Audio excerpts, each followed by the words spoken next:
Periyar Maniamma Institute of Science and Technology, Tanjavur. Choose who you want to be.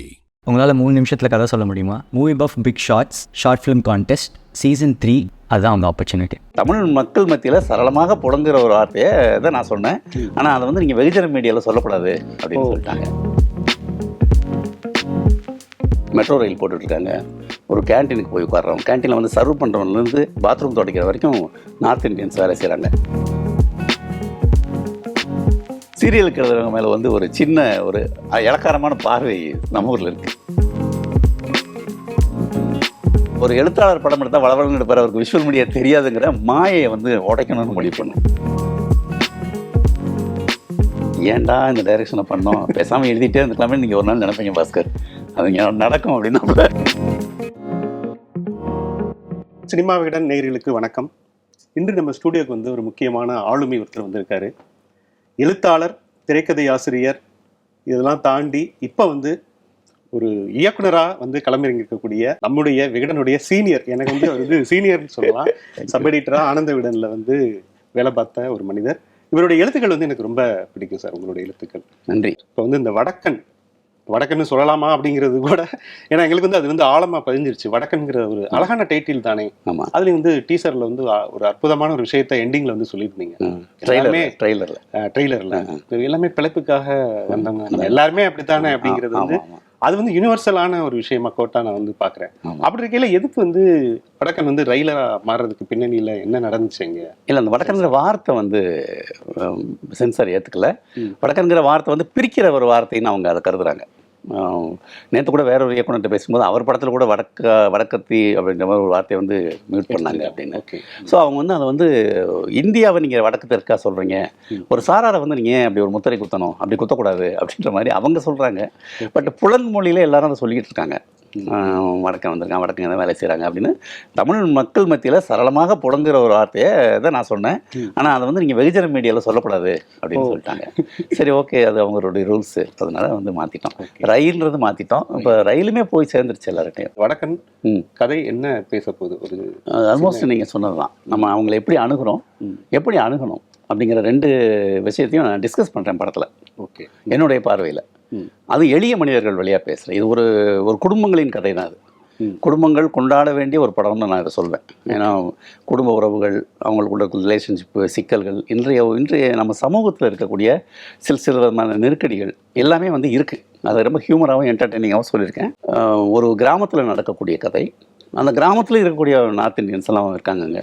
So அவங்களை இவங்க எப்படி பார்க்குறாங்க, 2 பேருக்குமான பரிமாற்றம் எப்படி இருக்குது, என்னெல்லாம் அவங்களுக்குள்ள ஒரே இன்ட்ராக்ஷன் நடக்குது அப்படிங்கிறத மையமாக வச்சு இந்த வடக்கர்கள் இங்கே வந்து இருக்காங்க இல்லையா, இந்த விஷயத்தையும் அப்பப்போ தொட்டு அப்படி ஒரு மாதிரி ஒரு ஸ்கிரிப்ட் பண்ணியிருக்கேன். பொதுவாக உங்களுடைய சிறுகதைகள் எல்லாமே பார்த்தீங்கன்னா ரொம்ப எளிமையாக இருக்கும். தோளில் கை போட்டு கூட்டு வர மாதிரி ஒரு எளிமையான ஒரு இதாக உங்களுடைய கதைகள் எல்லாமே இருக்கும். ஒரு தீவிர இலக்கியத்துடைய குகைவாசி மாதிரி அப்படி இருந்தாதான் வந்து இவரை பாஸ்கர் சக்தியை வந்து ரசிக்க முடியும் அப்படிங்கிற மாதிரி இல்லாமல் யார் வேணாலும் படிக்கலாம் அப்படிங்கிற உங்களுடைய கதைகளில் ஒரு நகைச்சுவை ததும்ப நீங்கள் வந்து எழுதுவீங்க. ஸோ இந்த படம் வடக்கன்ல அப்படி அந்த பாஸ்கர் சக்தியை நாங்கள் பார்க்க முடியும். அதே பாஸ்கர் சக்தி தான் அந்த படத்துலையும். அதே எளிமையும் இயல்பும் நகைச்சுவையும் அதில் இருக்குது. எமோஷனலான விஷயங்கள் நிறையா இருக்குது. அந்த என்னுடைய கதைகள் படிக்கும்போது ஒரு உணர்வு உங்களுக்கு கிடைக்குதுல்ல, அந்த உணர்வு இந்த படத்தில் உங்களுக்கு கிடைக்கும். அதுதான் நான் சொல்ல விரும்புகிறேன். அதுபோல் உங்களுடைய அனுபவங்கள்ல இருந்து தான் உங்களுடைய சிறுகதைகள்லாம் எழுதுதான் நீங்கள் பல இடங்கள்ல வந்து சொல்லியிருக்கீங்க. அனுபவங்கள் நிறைய வாசிப்பீங்க, இதெல்லாம் தான் உங்களை வந்து ஒரு எழுத்தாளராக உருவாக்கி அடுத்தடுத்த கட்டங்களுக்கு கொண்டு வந்துச்சு, கூட்டி போயிருக்கு. இந்த படம் எந்த இடத்துல உங்களுக்கு ஒரு விதையா விழுந்தது? இந்த கதை வந்து வடக்கன்கிற அந்த இதை நம்ம எடுக்கணும் அப்படிங்கிறது எந்த புள்ளியில, எந்த மாதிரியான அனுபவத்துல வந்தது? எல்லாரும் மாதிரியும் நானுமே ரோட்ல போகும்போது அவங்கள நிறைய பார்க்குறேன். ஒரு கட்டட வேலை நடக்குது, ஒரு மெட்ரோ ரயில் போட்டுட்ருக்காங்க, ஒரு கேன்டீனுக்கு போய் உட்காடுறோம், கேன்டீனில் வந்து சர்வ் பண்ணுறவங்கலேருந்து பாத்ரூம் துடைக்கிற வரைக்கும் நார்த் இந்தியன்ஸ் வேலை செய்கிறாங்க. அது வந்து என் மனசில் பட்டுக்கிட்டே இருக்குது. இவங்க நிறைய இருக்காங்களேன்னு தோணிக்கிட்டு இருக்கு.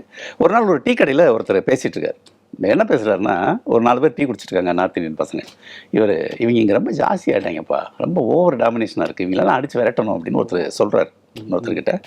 எனக்கு அந்த வார்த்தை வந்து ரொம்ப பாதிச்சிச்சு. ஏன்னா இவருக்கும் அவங்களுக்கும் எந்த ஒரு கனெக்ஷனும் கிடையாது, சம்பந்தமே இல்லாமல் இந்த வார்த்தையை வந்து இவர் ஏன் இதை சொல்லணும், அப்போ என்ன மனநிலையில் இவங்க சொல்கிறாங்க அப்படிங்கிற கேள்வி எனக்கு வந்துருச்சு. அது தவறு தானே. அப்படி சொல்கிறதுக்கான தூண்டுதல் எங்கேருந்து வருது அப்படிங்கும்போது இந்த விஷயம் வந்து உள்ள கதை எழுதுறவனுக்கு ஒன்று வந்து இப்படி ஒரு டிஸ்டர்பன்ஸ் வந்துருச்சுன்னா அவன் அதை யோசிச்சுட்டே இருப்பான். அப்படி யோசிக்க ஆரம்பிச்சும் போது எனக்கு ஒரு பழைய இன்சிடென்ட் ஒன்று ஞாபகம் வந்துச்சு. எங்கள் ஊரில் ஒரு 20 வருஷத்துக்கு முன்னாடி நடந்த இன்சிடென்ட்டு. அந்த இன்சிடென்ட்லையும் இதையும் சேர்த்து நான் ஒரு ஸ்கிரிப்ட் பண்ணிட்டேன். Okay okay.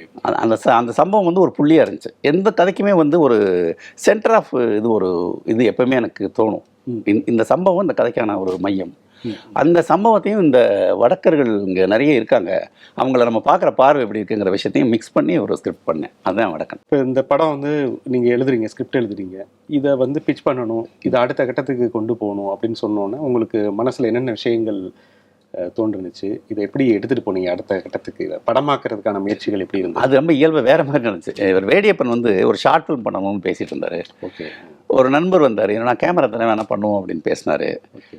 அதுக்காக இதை வந்து ஒரு சின்ன படமாக எடுத்துடலான்னு யோசித்து எழுத ஆரம்பித்தேன். இது சின்ன படமாகவே இல்லை, இது அப்படியே டெவலப் ஆகி இது ஷார்ட் ஃபிலிம் கிடையாதுன்ற முடிவுக்கு வந்துட்டேன். அப்புறம் வேடியப்பனோட டிஸ்கஸ் பண்ணும்போது அப்புறம் பண்ணிடலாமே, ஒரு புது நடிகர்களை வச்சு பண்ணிடலாம் அப்படின்னு ஒரு இது பண்ணார். அப்போ அவர் தேனி ஈஸ்வர் உள்ளே வந்தார். நீ தான் கேமரா பண்ணுவோம். தேனி ஈஸ்வர் வந்தார். தேனி ஈஸ்வர் வந்தோடனே இந்த படத்தோட ஸ்கேல் கொஞ்சம் கூடிடுச்சு. இதை இன்னும் கொஞ்சம் நல்லாவே பண்ணுவோம் பஸ்க்குன்னா கொஞ்சம் ஸ்கிரிப்டில் அப்புறம் சில விஷயங்கள் நான் சேர்த்தேன். முதல்ல கொஞ்சம் சின்னதாக இருந்துச்சு, அதை கொஞ்சம் இன்னும் என்ரிச் பண்ணேன். நானும் அகிலாஷ் ஸ்ரீதர்னு என்னுடைய உதவியாளர் 2 பேரும் தான் டே 1லேருந்து இந்த கதையை உட்காந்து எழுதிக்கிட்டே இருந்தோம். நான் டெய்லி எழுதுவேன், அப்புறம் அவங்க டிஸ்கஸ் பண்ணுவேன், சேஞ்சஸ் பண்ணுவேன். அப்படியே ஒரு மாதிரி 1 மாதத்தில் ஒரு நல்ல ஸ்கிரிப்ட் உருவாயிடுச்சு. அதுக்கப்புறம் இதுக்கான இது ஸ்டார்ட் ஆயிடுச்சு. வேடியப்பன் வந்து இல்லை கண்டிப்பாக அதை நம்ம பண்ணிடலாம் சார், அடிச்சு பண்ணிடலாம் அப்படின்ற ஏன்னா கதை அவருக்கு ஒரு பெரிய கான்ஃபிடன்ஸை கொடுத்துச்சு. ஸோ ஸ்டார்ட் பண்ணிட்டோம். திரைத்துறையில் உங்களுக்கு நிறைய நண்பர்கள் இருக்காங்க, ஏன் புதுமுகங்கள் அப்படிங்கிற ஒரு அப்ரோச் ஏன் எடுத்தீங்க? நிறைய பேர் கூப்பிட்டா வந்து இல்லை பண்ணியிருப்பாங்க. அதுக்கான நண்பர்கள் சுசீந்திரன் என்கிட்ட சொன்னார், சார் நான் வேணா சொல்கிறேன், பட்ஜெட் பிரச்சனை அப்படின்னா நான் வந்து சில பேரை வந்து பேசி உங்கள் பட்ஜெட்டுக்கே பண்ண சொல்கிறேன் அப்படின்னாரு. சில பேர் வந்து 2 பேர் நான் ஃப்ரீயாகவே நடிக்கிறேன்லாம் சொன்னாங்க. பட் எனக்கு என்ன தோணுச்சுன்னா, நம்ம ரொம்ப நாளைக்கு அப்புறம் ஒரு படம் பண்ணுறோம், நம்ம வந்து புது இயக்குனர் கிடையாது, இளம் இயக்குனர் கிடையாது, நம்ம எழுதிட்டு ஒரு பெரிய கேரியரை தாண்டி வந்து படம் ஒன்று நான் பண்ணணும்னு ஆசைப்பட்டு பண்ணுறோம், நல்ல கதை ஒன்று பண்ணியிருக்கோம். வேறு நடிகர்கள் வந்து இந்த கதையோட தன்மை மாறிட வேண்டாமேன்னு யோசித்தேன். இந்த கதைக்கு நான் சில கேரக்டர்ஸ் மைண்டில் வச்சுருக்கேன், அந்த கேரக்டர்ஸ் ஒரிஜினலாக வரணும் அப்படின்னு எனக்கு தோணுச்சு. அதனால தான் வந்து சரி வேண்டாம், நம்ம கேரக்டருக்கு ஏற்ற புது ஆட்களவே தேடுவோம். தேடிட்டு என்ன கொஞ்சம் ப்ராக்டிஸ் பண்ணுறது, கொஞ்சம் ஒர்க் ஷாப்பு, இது மாதிரி விஷயங்கள்லாம். அப்புறம் ப்ரொடியூசருமே ஃபஸ்ட் டைம் வராது. ஓகே. ஸோ கொஞ்சம் ஃப்ரெண்ட்லியாக இருக்கணும் சில விஷயங்கள் அப்படின்னு தான் புதுமுகத்துக்கிட்ட போனேன். அது ரொம்ப பெரிய பாசிட்டிவாக இருக்குது இந்த படத்துக்கு. ஓகே.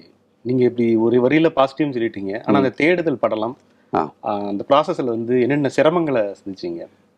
ஏன்னா அந்த புதுசாக நடிக்க வைக்கிறவங்கள, அதுவும் நீங்களே வந்து இப்போ முதல் முறையாக வந்து இயக்க வந்திருக்கீங்க. ஆமாம் ஆமாம். அந்த சிரமங்கள் தெரிஞ்சாலுமே களத்தில் போய் இறங்கி பார்க்குறது அந்த நிலவரம் வந்து வேறையாக இருக்கும். என்னென்ன மாதிரியான ஹெடல்ஸ்? அந்த அனுபவம் ஆக்சுவலாக புது இயக்குநர்களுக்கு கூட அது உதவியாக இருக்கும். என்னென்னா இங்கே சென்னையிலேருந்து ஆடிஷன் பண்ணோம். ஆடிஷன் பண்ணி முதல்ல வந்து ஹீரோ ஒரு 2 பேரை பார்த்து, இந்த ஆடிஷனே ஒரு 3 மாதம் ஆச்சு. அந்த தேனியில் போய் பண்ணேன், இங்கே பண்ணேன். புதுமுகங்கள் வந்து ஒருத்தர் ஃபஸ்ட்டு இது பண்ணோம், அவர் சரியாக செட் ஆகலை. அதுக்கப்புறம் இன்னொருத்தர் பார்த்தோம், அவரும் சரியாக செட் ஆகலை. ஒரு மாதிரி இதாக இருக்கும்போது குங்குமராஜ் ஞாபகம் வந்தது எனக்கு. குங்குமராஜ் வந்து ஞானியோடைய பரீட்சாவில் இருந்த பையன். அப்புறம் இப்போ கூத்துப்பட்டையில் இருக்கான். நான் அவனை வந்து ஒரு 10 வருஷம் 7 வருஷத்துக்கு முன்னாடி பார்த்தது. அப்போ வந்து ஆள் ரொம்ப அழகாக இருப்பான், அவன் கண்கள் எனக்கு ரொம்ப பிடிக்கும், நல்ல தியேட்டர் ஆர்டிஸ்ட். அப்புறம் அவனை போய் பார்க்கணுன்னு ஒரு சின்ன ப்ளே போட்டுருந்தாங்க, போய் பார்த்தேன், நல்லா இருந்தான். நீ நடிக்கிறேன்னு சொன்னேன். எனக்கு ஒரே பிரச்சனை, அவன் கொங்கு பகுதியை சேர்ந்தவன். படம் தேனி ஸ்லாங் வேணும். நான் அதை வேண்ட்டு சொன்னேன், எனக்கு ஸ்லாங் வேணுமேப்பா, நீ ஆள் கரெக்டாக இருக்க, பட் ஸ்லாங் வேணுமே என்ன, நான் அதை ப்ராக்டிஸ் பண்ணிக்கிறேன் சார். சரி நான் அவனை ஒப்பந்தம் பண்ணிட்டேன். அதுக்கப்புறம் அந்த வடக்கன் கேரக்டர், நார்த் இந்தியன் கேரக்டர், அந்த கேரக்டருக்கு ஆள் தெரியல, அதுதான் கொஞ்சம் சிரமமாக இருந்துச்சு. அதுக்கு நிறைய ஆடிஷன் பண்ணி பார்த்தோம்னா, அப்புறம் ரமேஷ் சந்திரன் ஒரு நண்பர் வந்து என்கிட்ட, ஒரு பையன் இருக்கான், நான் ஒரு லேபர்னு ஒரு படம் வந்துச்சு, அந்த படம் பெருசாக வெளியில் தெரியல, அந்த படத்தில் ஒரு சின்ன கேரக்டர் பண்ணிக்க, அவனை பாருங்க, அவன் கரெக்டாக இருப்பான் நீங்கள் சொல்கிற கதைக்கு. அவர்கிட்ட கதையை சொல்லியிருந்தேன், அவர் அனுப்பிச்சி விட்டார். இந்த பையன் வந்தான், பர்வேஸ் மெஹ்ரூன்னு, அவன் காஷ்மீரி. நிஜமான நார்த் இந்தியன். ஆமாம். அவன் வந்து கோயம்புத்தூரில் வந்து அவன் டிகிரி படிச்சிருக்கான். ஓகே. ஸோ தமிழ் கொஞ்சம் தட்டுதல் மாதிரி பேசினா, நல்லா பார்த்தோன்னே பிடிச்சிருச்சு எனக்கு. அந்த கேரக்டருக்கான உருவமாக இருந்தான், நல்ல தமிழில் பாடினா, ஹிந்தியில் பாடினா, தமிழ் பாடுவான், அருமையாக பாடுவான். அந்த பையன் கூட பேசி பார்த்துட்டு ரைட் இவன் தான் ஃபிக்ஸ் பண்ணேன். 2 பேரும் ஃபிக்ஸ் பண்ணிட்டேன். ஓகே. பட் என்னென்னா ரொம்ப பெரிய சேலஞ்சாக இருந்தது, ஹீரோயின், அப்புறம் படத்தில் ஒரு பாட்டி, அப்புறம் அந்த ஒரு குழந்தை கேரக்டர் ஒன்று இருக்குது. ஓகே. அது இது நார்த் இந்தியன் கேரக்டர்ஸ். இதில் வந்து கடைசி வரைக்கும் அந்த பாட்டியும் குழந்தையும் ஹீரோயினும் கொஞ்சம் செட் ஆகலை. ஷூட்டிங்க்கு கிட்டத்தட்ட தேனிக்கு போயிட்டோம், ஒரு 10 நாள் முன்னாடி போயிட்டோம். யாரெடா போடலாம் அப்படின்னு ஹீரோயின்ஸ் பார்த்தா கிடைக்கவே இல்லை. கடைசியில் வைரமாலான்னு ஒரு பொண்ணு வந்துச்சு. ஓகே. அந்த பொண்ணு வந்து பாரதி ராஜா சார் தெக்கத்தி பொண்ணு சீரியலில் சின்ன பொண்ணை நடிச்சிருக்கு. அன்னக்கொடியும் கொடிவீரன் அவர் பண்ண படத்தில் ஹீரோயினுக்கு தோழியை நடிச்சிருக்கு. ஓகே. அந்த பொண்ணு வந்தவுடனே எனக்கு ஒரு நம்பிக்கை வந்துச்சு, இந்த பொண்ணு நடிச்சிடும் அப்படின்ட்டு. ஒரு சின்ன ஃபோன் கட் ஒன்று கொடுத்து பேச சொன்னோம் நானும் ஈஸ்வரம். ஓகே. அருமையாக பண்ணுச்சு. ஓகே இந்த பொண்ணு தான் அப்படின்னு ஃபிக்ஸ் பண்ணிட்டோம். அப்புறம் அந்த பாட்டி அந்த குழந்தையெல்லாம் ஒரு 4 நாள் வரைக்கும் ஃபிக்ஸ் ஆகலை.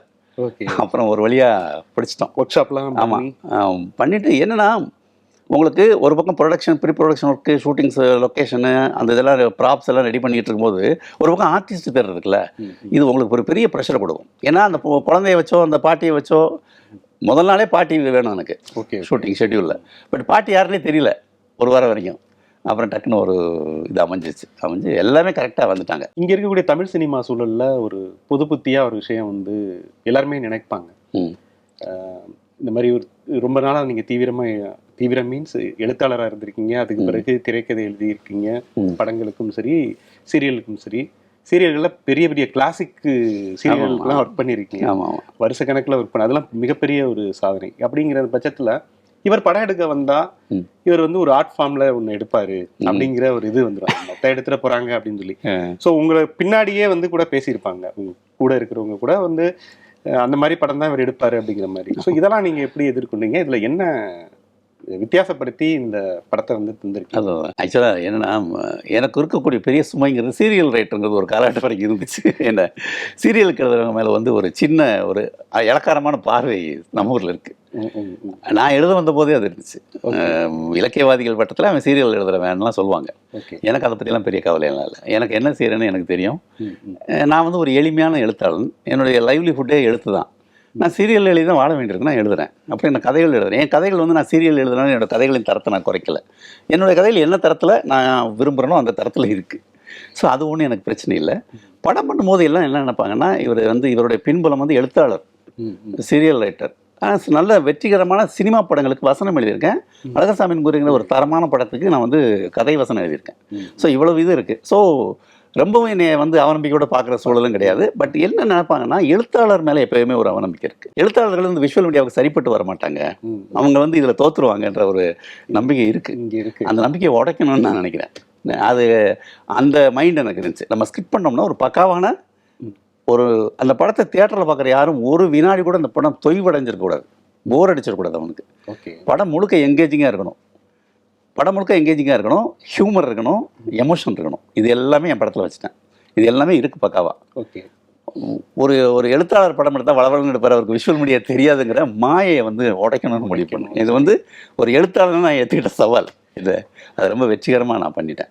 எனக்கு நீங்கள் படம் பார்த்தா சொல்லுவீங்க, இது வந்து ஒரு 10 வருஷம் அசிஸ்டன்ட் டைரக்டராக இருந்து ஒருத்தர் எடுப்பார்ல, அது மாதிரியான ஒரு விஷுவல் மைண்ட் செட்டோடு எடுக்கப்பட்ட படம். சீரியல் மாதிரிலாம் வளவள வசனங்கள்லாம் இருக்காது. இது வந்து ரொம்ப ஷார்ட் அண்ட் ஸ்வீட்டாக தான் இருக்கும். பெரும்பாலும் காட்சியில் தான் கதை சொல்லியிருக்கேன். எனக்கு என்ன இப்போ நீங்கள் பேசையிலே எனக்கு தோணுன விஷயம் என்னென்னா, இதுதான் உங்களுடைய லட்சியமாக இருந்தது அந்த பயணத்தில், எழுத்து பயணத்தில் ஒரு இயக்குனர் ஆகணும் அப்படிங்கிற கனவு தான் நீங்கள் சென்னைக்கு வந்தப்போ இருந்ததா? ஃப்ராங்காக சொல்லணும்னா எனக்கு லட்சியமே கிடையாது. எந்த காலகட்டத்திலும் நான் ஒரு கோல், ஒரு லட்சியம்னு எதையுமே செட் பண்ணிக்கிடவே இல்லை. ஆதவன் ஒரு ரைட்டர், ஓகே, அவர் வந்து எழுதின ஒரு முன்னுரையில் எழுதின ஒரு வரி வந்து எனக்கு என்னை பற்றி அவர் எழுதினார். இல்லை இன்ஸ்பிரேஷன் கூட இல்லை. நான் ஒரு 30 வயசில் அதை படிக்கும்போது இவர் நம்மளை பற்றி தான் எழுதியிருக்கான்னு தோணுச்சு. என்ன எழுதியிருப்பாருன்னா, காற்றில் தன் போக்கில் அடித்து செல்லப்படும் ஒரு சோம்பேறி படகு நான் அப்படின்னு எழுதியிருப்பார். அது எனக்கானது தான். ஓகே. நான் வந்து எதுவுமே பிளான் பண்ணல. நான் வந்து எனக்கு எழுத தெரியுங்கிறது ஒன்று தற்செயலாக நடந்துருச்சு. அதுக்கான நிறைய வாசித்தேன், எழுத வந்துட்டேன். அந்த எழுத்து தான் என்னை வேறு இடத்துக்கு கொண்டு போய் சேர்த்துச்சு. அந்த எழுத்து தான் எனக்கு வேலை வாங்கி கொடுத்துச்சு. அந்த எழுத்து தான் என்னை சீரியலுக்கு கொண்டு போச்சு. அதுதான் என்னை வந்து சினிமாவிலையும் கொண்டு வந்துச்சு. அந்த எழுத்து என்னை செலுத்திக்கிட்டே இருக்குது. அந்த எழுத்தின் வழியாக நான் எந்தெந்த இடங்களை தொட முடியுமோ தொட்டுக்கிட்டுருங்க. 2011 அழகர்சாமியின் குதிரை பண்ணும்போது அதில் அசோசியேட்டாக ஒர்க் பண்ணும்போது எனக்கு தோணுச்சு படமும் பண்ணிடலாம். ஓகே. சுசீந்திரன் சொன்னார் டைரக்ட் பண்ணுங்கள் சார் அடுத்து அப்படின்னாரு. பட் அந்த டைம் அது சரியாக அமையலை. ஒரு ஸ்கிரிப்ட் பண்ணி ட்ரை பண்ணி அப்புறம் அது முடியலை. அப்புறம் விட்டுட்டேன் அதை. அப்புறம் ஒரு கேப்புக்கு அப்புறம் இப்போ பண்ணியிருக்கேன். மற்றபடி இது லட்சியம்னு நான், அது பெரிய வார்த்தை. என்னென்னா லட்சியம் போது ஒரு ஒழுங்கு உங்களுக்கு தேவைப்படுது, ஒரு கட்டுப்பாடு தேவைப்படுது. எனக்கு இந்த ஒழுங்கும் கட்டுப்பாடும் ஒரு அளவுக்கு மேலே எனக்கு எல்லாம் ரொம்ப திகட்டுற விஷயம். நான் என்னுடைய இயல்பே வந்து நான் பாட்டுக்கு இருக்கணும் அப்படின்னு நினைப்பேன். ஸோ நான் பாட்டுக்கு ஒரு படம் பண்ணிட்டேன். இப்போது இந்த படம் நல்ல விதமாக ரிசீவ் ஆகும்னு எனக்கு நம்பிக்கை இருக்குது. ஏன்னா அவ்வளோ பாசிட்டிவான ஒரு படம் பண்ணியிருக்கேன். ஸோ அடுத்தடுத்து படங்கள் நல்ல படங்கள் பண்ணணும். நம்ம கான்ட்ரிபியூஷனாக எழுத்தில் கான்ட்ரிபியூட் பண்ணியிருக்கோம், பத்திரிகையில் கான்ட்ரிபியூட் பண்ணியிருக்கோம், சினிமாவில் கான்ட்ரிபியூட் பண்ணியிருக்கோம், ரைட்டிங்கில்.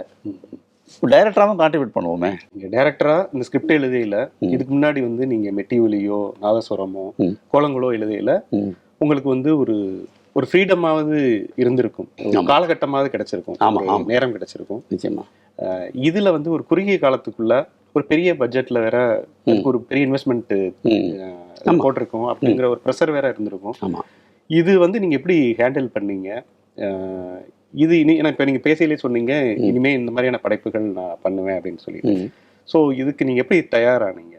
இத்தனை வருஷம் அனுபவமே ஒரு வித தயாரிப்புன்னு நான் நினைக்கிறேன். என்னென்னா நீங்கள் இப்போ ஒருத்தர் நம்ம நம்பி படம் போடுறா இருக்கும்போது என்னுடைய மனதில் என்ன வரைஞ்சுன்னா, இந்த படம் வந்து தியேட்டரில் போர் அடிச்சிடக்கூடாது, ஆடியன்ஸ் இந்த படத்தை வந்து ஒரு மிக சுலோவான படம்னு சொல்லிடக்கூடாது. ஏன்னா எனக்கு நான் நிறைய உலக படங்கள் பார்க்குறேன், திரைப்பட விழாக்களுக்கு போகிறேன், மெதுவாக நகருகிற அருமையான படங்கள் அதில் இருக்குது. பட் ரொம்ப மெதுவாக நகர்ந்துட்டா நம்ம ஆட்கள் அதை ஏற்றுக்க மாட்டாங்க. ஸோ தியேட்டராக இது வரும்போது இந்த படம் தியேட்டர்லையும் ரசிக்கப்படணும், ஒரு ஃபெஸ்டிவலில் போனால் அங்கேயும் ரசிக்கப்படணும், அதுக்கான தீமும் அதுக்கான மேக்கிங்கும் இருக்கணும்னு நான் ஆசைப்பட்டேன். அப்படி ஒரு ஃபார்முலாவை நான் ட்ரை பண்ணியிருக்கேன் இந்த படத்தில். இந்த படம் வந்து நீங்கள் வந்து தியேட்டரில் பார்க்கக்கூடிய ஒரு அருமையான ஒரு படமாக இருக்கும். அதே சமயம் ஒரு ஃபெஸ்டிவலில் நீங்கள் அதை ஸ்க்ரீன் பண்ணிங்கன்னா அதை பார்த்துட்டு ஒரு நல்ல விஷயம் சொல்லியிருக்காருன்னு அவங்களுக்கு தோணும். ஸோ இந்த ரெண்டு விஷயங்களையும் பேலன்ஸ் பண்ணி இந்த ஸ்கிரிப்டை நான் பண்ணியிருக்கேன். சினிமாவுக்கு நான் எப்படி தயாராகிறேன்னா, இது வரைக்குமான என்னுடைய வாசிப்பு, என்னுடைய எக்ஸ்பீரியன்ஸ், சினிமாவில் என்னுடைய எக்ஸ்பீரியன்ஸ், நான் பார்த்த திரைப்படங்கள், நான் படித்த எழுத்தாளர்கள், இவங்கெல்லாம் வந்து எனக்கு பின்னாடி இருக்காங்கல்ல, அதுதான் தயாரிப்பு. வேற என்ன, ப்ரொடியூசர் மட்டும்தான் நமக்கு வெளியிருந்து வரணும். இந்த படம் உருவாக்கையில் இந்த சிரமங்கள், ஐ மீன் நிறைய பேர் மனச்சோர்வுலாம் அடைஞ்சிருவாங்க அந்த ப்ராசஸில். எதுக்குடா இப்படி வந்து ஈஸ்வர் வந்து என்கிட்ட ஒரு டைரக்ஷன்லாம் பண்ணி ஷூட் பண்ண போகிறோம். அன்றைக்கி காலையிலையும் அன்றைக்கி முதல் நாள் நைட்டும் என்கிட்ட ஒரு விஷயம் சொல்கிறப்பல, நீண்ட நாள் நண்பர், என் மேல் ரொம்ப அக்கறை கொண்ட ஒரு அன்புள்ள நண்பர், அவர் என்ன சொன்னார்னா, பாஸ்கர் கண்டிப்பாக ஏன்டா இந்த டைரக்ஷனை பண்ணோம், பேசாமல் எழுதிட்டே இருந்துக்கலாமே நீங்கள் ஒரு நாள் நினைப்பீங்க பாஸ்கர், அது நடக்கும் அப்படின்னா. ஏன்னா அவர் நிறைய பேரை பார்த்துருப்பாரு, அந்த இடத்துக்கெல்லாம் போனோம். பட் என்னென்னா, எனக்கு ஒரு அருமையான டீம் ஒன்று உருவாச்சு, எல்லாமே நண்பர்கள் டீம். எனக்கு விக்னேஷ்னு ஒரு அசோசியேட் டைரக்டர், சக்கரவர்த்தி, அண்ணாமலை, அகிலா ஸ்ரீதர், நாககுமார், பிரதீப், அப்புறம் பாண்டின்னு ஒரு எல்லாருமே வந்து என்னன்னா, இதில் முதல்ல சொன்ன 5 பேரும் எனக்கு ஃப்ரெண்ட்ஸு. அவங்க இது ஓரளவு இதெல்லாம் இருக்கவங்க, சினிமா அந்த எழுத்துக்குள்ளே இருக்கும், அதனால ஈஸியாக ஒரு ஜெல் ஆகிட்டாங்க. நான் அப்படி ஒரு டிப்ரெஷன்லாம் அடையும் போது இவங்கெல்லாம் இருந்தாங்க, ஈஸ்வர் இருந்தாப்புல. ஸோ என்னை வந்து பாதுகாத்துக்கிட்டாங்க அவங்கெல்லாம். என்னென்னா, சார் ஒன்றும் பிரச்சனை இல்லை, சரி பண்ணிடலாம், அப்படி போயிடலாம் அப்படின்ட்டு. போஸ்ட் ப்ரொடக்ஷன்லாம் வந்து அந்த மாதிரி கிரைசிஸ் நிறைய வந்துச்சு. அப்போ விக்னேஷ் வந்து, விடுங்க சார் நான் பார்த்துக்கிறேன் சார், நீங்கள் டென்ஷன் ஆகாதீங்க அப்படின்னு சொல்லி வைப்பேன். அந்த மாதிரியான ஆட்கள் இருக்கும்போது எனக்கு ஒன்றும் பெரிய சிரமம் இல்லை. அப்புறம் எனக்குன்னு ஒரு எக்ஸ்பீரியன்ஸ் இருக்குல்ல, எனக்கு வந்து இதுதான் நடக்கணும் முதலே தெரிஞ்சிடும். ஓகே, இந்த விஷயம் இப்படி தான் போகும், இப்படி தான் சொல்லுவாங்கன்னு முன்னாடியே ஓரளவு யூகிச்சிருவேன். அதனால் நான் அதுக்கு தயாராகிடுவேன். நீங்கள் அந்த திரைக்கதை அடிபட்டு வந்ததுனால அதுலேருந்தே ஒரு பாடத்தை எடுத்து. இந்த படத்துல ரமேஷ் வித்யா சாரை ட்ரெய்லர்ல பார்த்தோன்னே ஒரு நிறைய பேருக்கு பத்திரிகை வட்டாரங்கள்ல தெரிந்த ஒரு நபர், அவர் ஒரு ஹியூமர் ஏதோ ஒன்று பண்ணிடுறாரு அப்படிங்கிற மாதிரியான ஒரு அங்கங்க பார்த்தா தெரியுது. ஸோ என்ன அவருடைய ரோல் எப்படி இருக்கும், அவர்கிட்ட அந்த ஹியூமரை எதிர்பார்க்கலாமா, உங்ககிட்ட இருக்கிற அந்த இது அவருடைய சேர்ந்து ஒன்று எதிர்பார்க்கலாமா? ஓகே, ஏன்னா இங்கே அது ஒரு பெரிய பற்றாக்குறையா இருக்கு, காமெடிக்கு ஆட்களும் வந்து இல்லாம இருக்காங்க. உண்மைதான், பற்றாக்குறை இருக்கு. ஸோ அதை வந்து ஃபில் பண்ற மாதிரியான ஒரு ரைட் அப் இதுல இருக்கா, அதை தெரிஞ்சுக்க ரொம்ப ஆர்வமா இருக்கேன். எல்லாம் ரொம்ப சீரியஸாவே இருக்குமா படம்? ரமேஷும் நானும் காலேஜ் மேட்ஸ், நான் பிஏ இங்கிலீஷும் பிகாம் படித்தான். அப்போவே வந்து ஹியூமர் சென்ஸ் ரொம்ப உள்ள ஆள். அவன் இருக்கிற இடமே ஒரு மாதிரி ஜாலியாக கலகலப்பாக இருக்கும். நாங்கள் 2 பேரும் சேர்ந்து காலேஜில் ஒரு ஸ்கிட்டு போட்டோம். ஸ்கிட்டு வந்து கிரிக்கெட்டை மையமாக வச்சு கிண்டல் பண்ணி ஒரு ஸ்கிரிப்ட். அப்போ ரேடியோவில் வர்ணனையெல்லாம் வரும், அதை கிண்டல் பண்ணி. என்னுடைய வைஸ் சான்சலர் வந்து உட்காந்துருக்காரு, மதுரை மாவட்டம், அப்போது காமராஜ் யூனிவர்சிட்டியோட வைஸ் சான்சலர் முன்னாடி உட்காந்துருக்காரு. நாங்கள் வந்து மேடையில் போடுறோம், விழுந்து சிரிக்கிறாரு அவர். அது முடிஞ்சோடனே எங்களுக்கு தான் முதல் பரிசு. ஸோ அப்போ ஒரு காப்பி 2 பேரும் சேர்ந்து வாங்கினோம். ஓகே, இந்த அதன் தொடர்ச்சியாக இருக்கு. ஆமாம், அந்த ஃபோட்டோ என்கிட்ட இருக்கு இன்னும். ஆமாம், அப்போ நாயகன் படம் வந்ததுனால எல்லாம் மீசை எடுத்து உட்காந்துருப்போம் அந்த ஃபோட்டோவில். கமல். ஆமாம், அந்த பாதிப்பில் நாங்கள் வந்து அதன் தொடர்ச்சியாக நான் அதை பார்க்குறேன். இந்த படத்தில் ஒரு முக்கியமான ஒரு கேரக்டர் இருக்குது. அந்த கேரக்டர் வந்து ஹீரோவோட ஃப்ரெண்ட் மாதிரி வருவான். அவன் ரொம்ப முக்கியமான கேரக்டர், கதையோட கீ. அந்த கேரக்டருக்கு யார் அப்படின்னு சொல்லி யோசிச்சுட்டு இருந்தோம். யோசிக்கும் போது நானும் இலாஸ்ட்ரேட்டர் தான் உட்காந்து ஸ்கிரிப்டை முடிச்சுட்டு ஒவ்வொரு கேரக்டருக்கும் யாருன்னு டிசைன் பண்ணும்போது இதை யார் பண்ணலாம் அப்படின்னு ஒரு மதியானம் ஒரு 2 மணி இருக்கும். சாப்பிட்டுட்டு உட்காந்து பேசிகிட்டு இருக்கும்போது திடீர்னு எனக்கு தோணுச்சு ரமேஷ் வைத்யா தான் இதுக்கு பொருத்தமாக இருப்பான் அப்படி. ஏன்னா அந்த கேரக்டர் வந்து ஒரு எனக்கு கேர்ஃப்ரீயான ஒரு கேரக்டர், ஃப்ரீக்கியாக எதை பற்றி கவலை இல்லாமல் ஒரு கிராமத்தில் வாழ்ந்துட்டு இருப்பான் தெரியுமா, அப்படி ஒருத்தன். அதனால இதுக்கு அவன் ரமேஷ் கரெக்டாக இருப்பான் அப்படின்ட்டு. அதுதான் அவன் ரமேஷ் கிட்ட ஒரு சுபாவம் இருக்குல்ல, அதாவது நம்ம கூட தான் இருப்பான், அவன் மைண்ட் எங்கேயோ ஒன்றில் இருக்கும். அப்படி ஒரு விதமான ஒரு ஆள் அவன் உருவம், அவன் டைலாக் மாடுலேஷன், அவன் பேசுறது, அவன் பாடி லாங்குவேஜ் எல்லாமே எனக்கு ரொம்ப பிடிக்கும். அவன்கிட்ட ஒரு ஆள் ஒரு ஸ்பார்க் இருக்குன்னு நான் கொண்டேன்.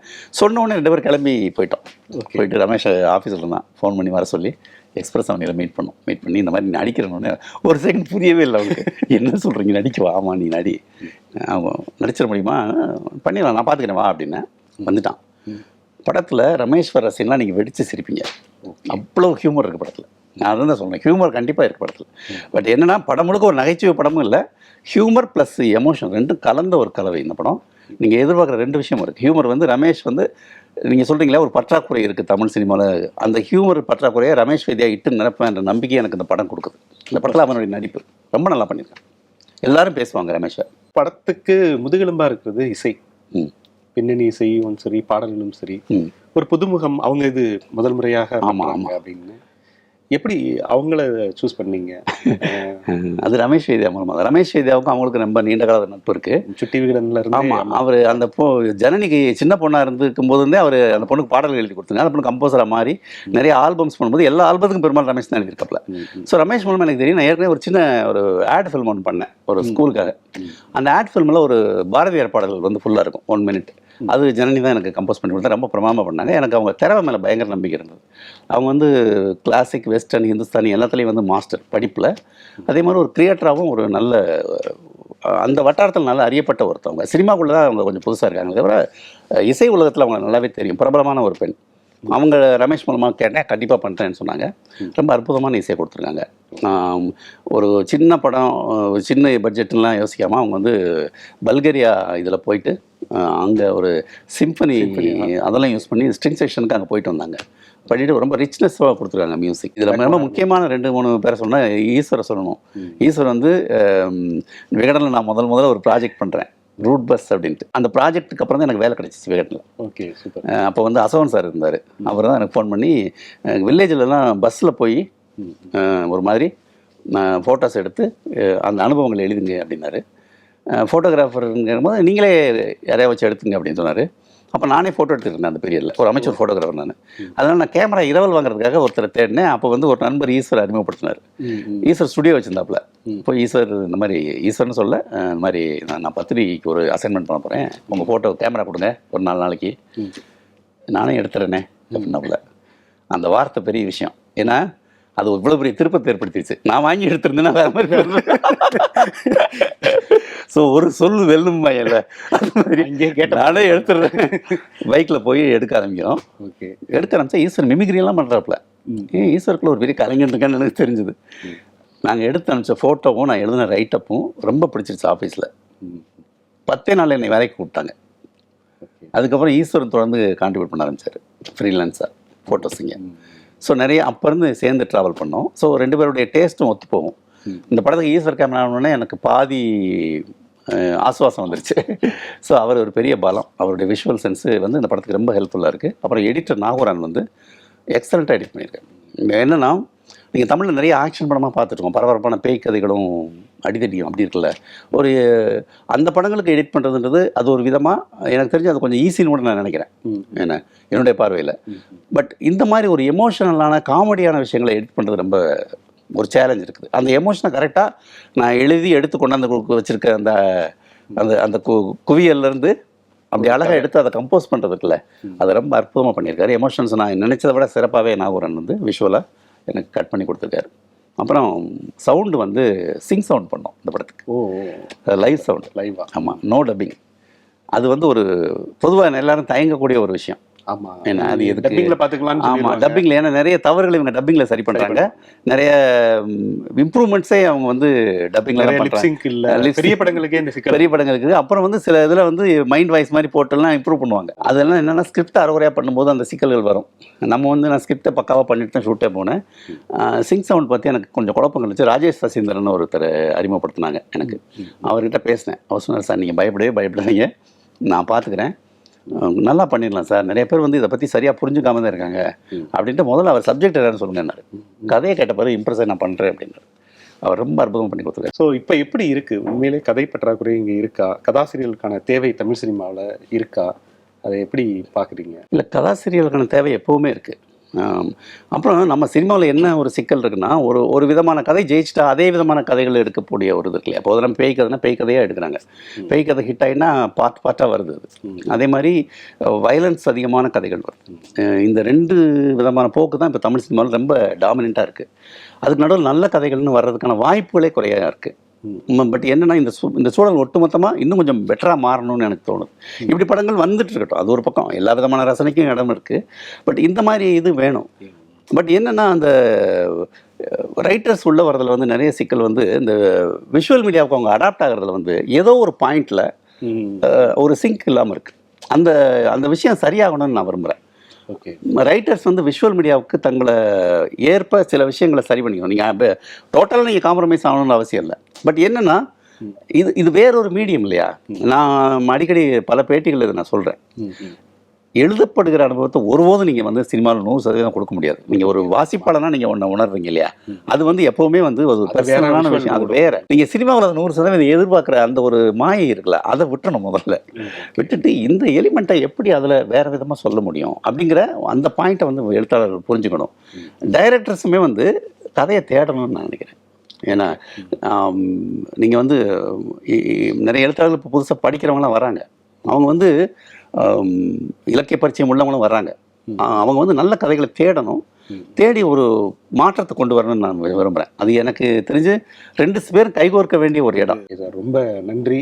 இவ்வளோ நேரம் வந்து பொறுமையாக வந்து நான் நிறைய கேட்டேன்.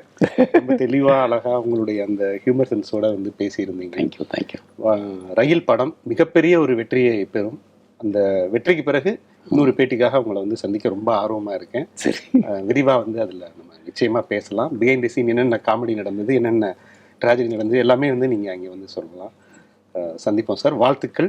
நன்றி சார். ரொம்ப நன்றி. விகடன் குடும்பத்துக்கும் விகடன் வாசகர்களுக்கும் என்னுடைய மனமார்ந்த நன்றி. முன்னாள் விகடன் ஊழியன்கிற அடிப்படையில் இன்னும் கூடுதலாக ஒரு நன்றி. Thank you. Choose who you want to be with Periyar Maniamma Institute of Science and Technology, Tanjavur. Specialization programs in AI, robotics, data science, electric vehicles, GIS, remote sensing and cyber security.